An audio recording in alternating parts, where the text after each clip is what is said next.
Economics class. This is Mr. Blaylock with Efficiency of Production. Let's go ahead and begin. Remember, when we have a marketplace that experiences competition, competition will bring the best quality at the cheapest price. This competition can be in a local market, it can be in a state market, a national market, a global market. And so what we're going to kind of do is look at more of the aspects of what creates markets and shifts from local to global markets in the next couple lessons. Now, in competition, the goal is to become the most efficient, to develop efficiency. Efficiency is the quality for producing effectively with a minimum of waste. So you want to be able to produce a good and then not have a lot of waste in excess because that will weigh you down. Efficiency, therefore, is linked to productivity. An efficient organization will ultimately become more productive in the long run.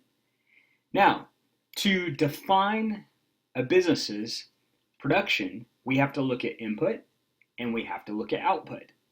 Input is the total amount invested into the production of good. These are the factors of production. Everything that goes into a company to produce a good. Output is the total amount of good that is produced. So therefore, input, everything that goes into your business, and then output is everything that comes out of that.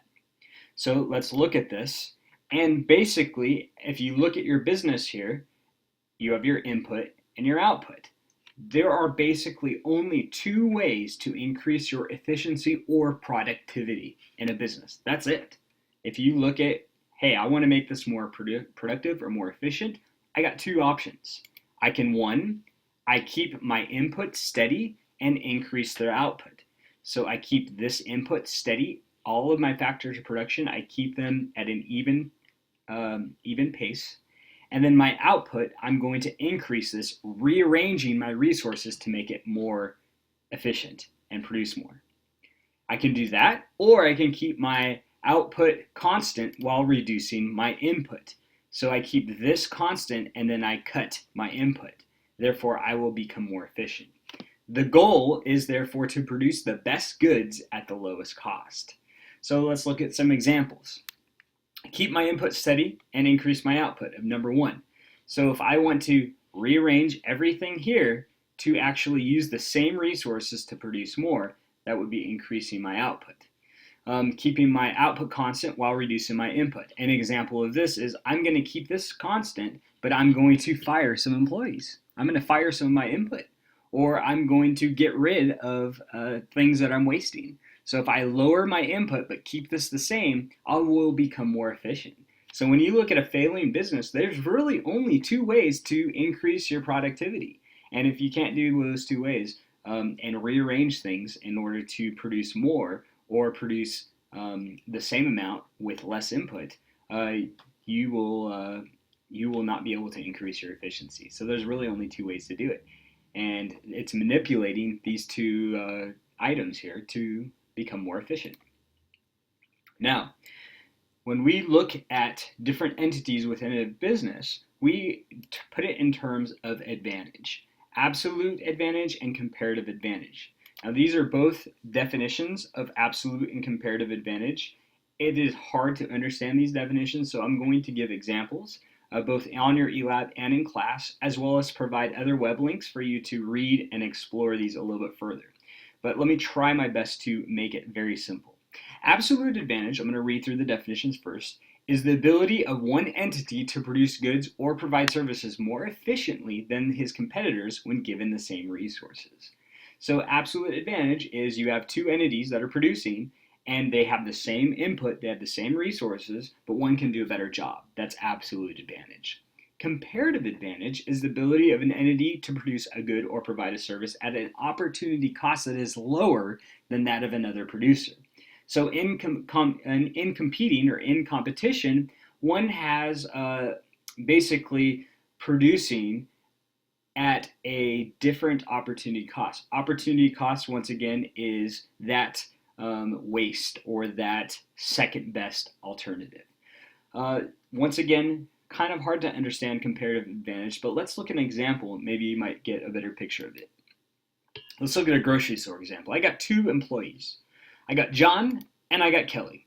And if I were to score their abilities on a scale of 1 to 10, John as a cashier is about a 9 out of 10, which is pretty good. And he's also decent at stocking food, 8 out of 10. Kelly, if I were to score her, she's an 8 out of 10 on a cashier and at 5 out of 10 on stocking food as far as efficiency, if I had to rate them. Now, who has absolute advantage?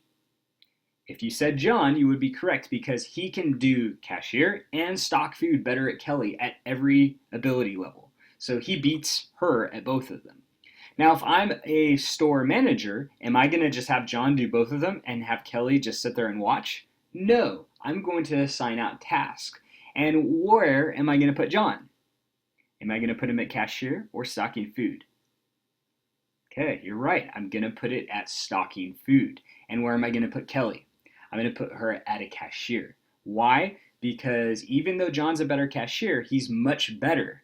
The opportunity cost is greater for John than Kelly, meaning that there's less waste in that arrangement. So I'm going to have Kelly doing the cashier and John stocking food. And I have a minimum amount of waste. That is comparative advantage.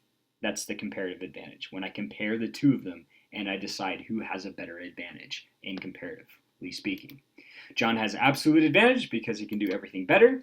Comparative advantage, John will stock food and Kelly will become a cashier, simply because I'm comparing their ability to produce at an efficient rate. Now, that's in applying it to people. I can also apply it to nations or groups of nations or countries or cities or locale. We call this geographic specialization. And with this, we're going into looking at globalism, comparative advantage and absolute advantage across the globe in producing goods. The production of goods in which a country or region has absolute or comparative advantage in producing those goods. Okay, let's look at another example, geographically. The Great Plains has geographic specialization, absolute advantage for producing wheat because they have an appropriate climate to do so. In U.S. history class, we learned that the Great Plains are the breadbasket of America, meaning that they have a geographic climate that is good for producing wheat. And they beat out Florida on every scale because Florida has a different climate.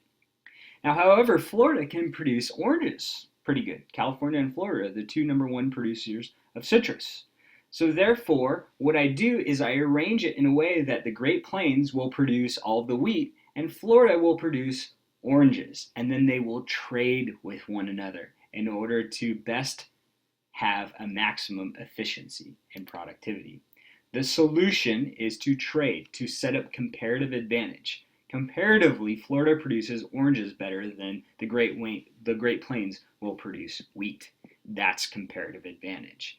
Now, even though one might have absolute advantage, that's not always the best way to arrange competition.